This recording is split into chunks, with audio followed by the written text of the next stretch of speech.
Bonjour à toi et bienvenue sur ce nouvel épisode de Night of the Dead. Alors aujourd'hui on va voir comment tuer le zombie boucher qui est supposé être le zombie le plus puissant du jeu.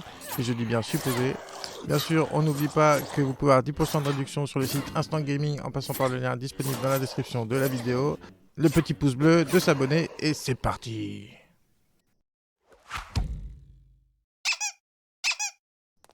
Alors, pourquoi c'est supposé être le zombie le plus puissant du jeu?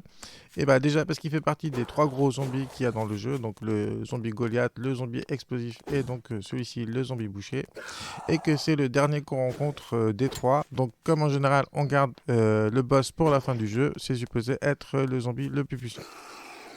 Alors maintenant, pourquoi ce n'est pas pour moi le zombie le plus puissant du jeu? Eh bien déjà parce qu'il est très lent. Comme vous pouvez le voir sur les images, que ce soit en marche arrière ou en avant sans courir vite, il court à peine plus vite que nous. Mais surtout, il est très lent aussi dans ses actions.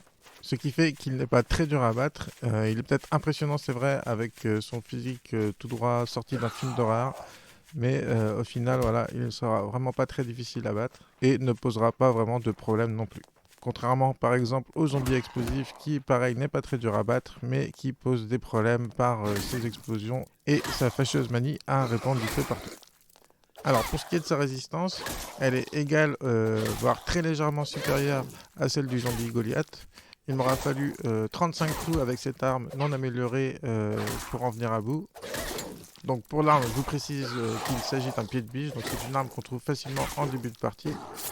Et si vous êtes vous-même en début de partie, donc avec un personnage qui n'est pas totalement amélioré, il faudra vous rajouter quelques coups, donc une quarantaine, voire cinquantaine de coups, pour en venir à bout.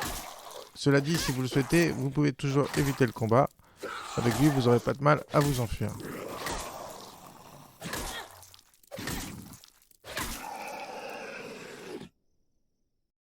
Alors pour ce qui est de ses attaques, il possède une attaque à distance où il lance son hachoir et une attaque au corps à corps où il peut donner soit un ou deux coups. Au final, si vous êtes à distance, il vous lancera son hachoir environ toutes les 4 attaques. Et le reste du temps, il foncera sur vous pour vous attaquer au corps à corps. Et voilà donc pourquoi pour moi ce n'est pas le zombie le plus puissant, puisque si on le compare au zombie Goliath, lui possède plus d'une dizaine d'attaques variées, dont des attaques rapides et des attaques puissantes. Il est donc beaucoup plus difficile à prévoir que ce zombie, mais sûrement que les prochaines mises à jour viendront étoffer son style de combat et feront vraiment de lui le zombie le plus puissant du jeu. Alors comme d'habitude, on peut retrouver ce zombie stationné à différents endroits sur la map. Mais bien sûr, là où on le verra le plus souvent, c'est pendant les attaques nocturnes. Donc au début, vous en aurez un puis deux qui viendront vous attaquer, mais ce sera rapidement une petite dizaine.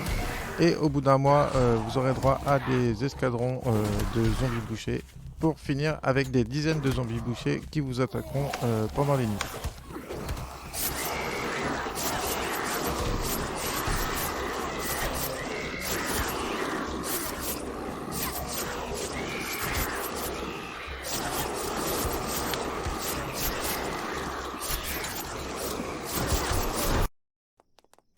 Alors, pour vous tuer, il aura besoin de vous donner 6 à 7 coups au corps à corps. Donc, encore une fois, on peut constater qu'il est moins puissant que le zombie Goliath.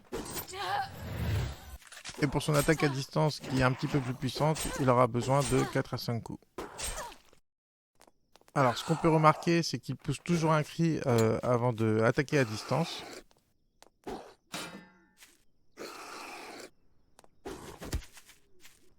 Par contre, comme vous pouvez le voir, il n'attaque pas à distance systématiquement après avoir poussé un cri. Cela dit, je vous conseille quand même de faire attention à chaque fois que vous l'entendez s'égosiller. Alors, comment faire pour éviter ces attaques à distance? Eh bien, c'est pas très difficile. Au final, il suffit juste de partir d'un côté ou de l'autre. Vous pouvez le faire soit au bon moment, soit à partir du moment où vous l'entendez crier.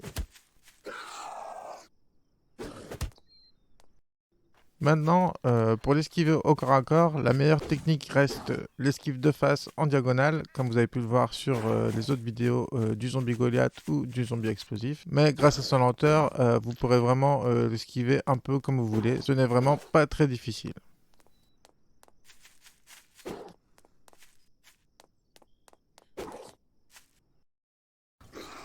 Bien sûr, si vous le souhaitez, vous pouvez aussi le brûler, ce qui réduira encore plus ses mouvements. Cela dit, ça le rend plus imprévisible au final, puisqu'on ne sait pas quand est-ce qu'il va pouvoir attaquer ou pas.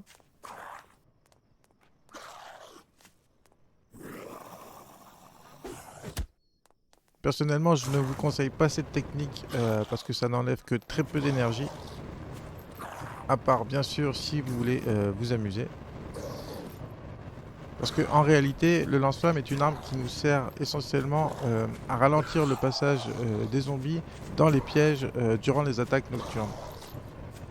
Après, bien sûr, vous pouvez toujours l'utiliser lorsque vous êtes entouré de beaucoup d'ennemis, mais ce n'est vraiment pas son utilisation première. Comme vous pouvez le voir, ce n'est pas très efficace et comme je vous l'ai dit, ce n'est pas une arme qui enlève beaucoup de dégâts. Quand vous vous battrez contre lui, n'hésitez pas à commencer par lui tirer dessus jusqu'à qu'il parvienne à vous.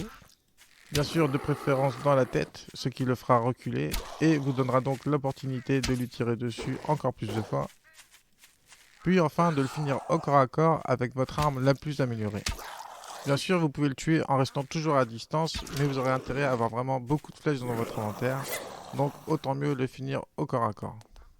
Et bien sûr, comme d'habitude, quand vous aurez une mitraillette et pas mal de munitions, vous pourrez toujours le finir en un seul chargeur.